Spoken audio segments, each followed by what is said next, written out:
Breaking news, রক্তমাখা gloves উদ্ধার। যতদিন ধরে দেখিয়েছিলে, যেদিন দেখা গেল যে ওটা রক্ত ছিল না, সেদিন দেখাওনি কেন? সেটা দেখাওনি কেন? ব্রেকিং ব্রেকিং সারাদিন, সেদিন দেখাওনি কেন? আমরা কোনো ব্যাপারে আমরা কোনো ব্যাপারে উদ্বিগ্ন নই। ওরা যেভাবে মিথ্যা ক্যাম্পেন করেছিল, আমি সোমা বলছি বলেনি বলে লোকটা 150 গ্রামের গল্প ছাড়েনি, সেগুলো তো তোমরা চালিয়েছো।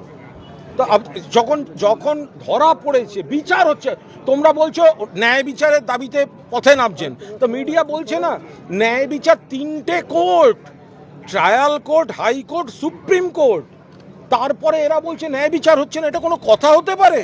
এই মহারণটা কার বিরুদ্ধে? যারা কুৎসা করছে তাদের বিরুদ্ধে।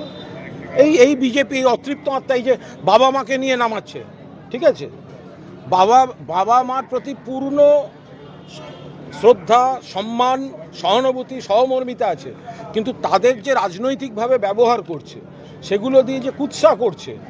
বাবা মা বলছে নবান্ন চলো, নবান্ন যাবে কেন? মানে কেন? মমতা ব্যানার্জির পুলিশ তো অ্যারেস্ট করেছিল, সিবিআই আপনারা চেয়েছিলেন, সিবিআই এসে বলেছে অ্যারেস্ট ঠিক ছিল। তাহলে আপনি নবান্ন, আপনি বিজেপিকে অক্সিজেন দিচ্ছেন, আপনি সিপিএমকে অক্সিজেন দিচ্ছেন। তো এই যে কুৎসাগুলো, তো সেগুলো আমরা কাউন্টার তো করবই করবো, যে আমরা বলবো যে এখানে যা হয়েছে ঘটনা খারাপ, কিন্তু প্রশাসন যা করেছে, পুলিশ যা করেছে ঠিক করেছিল।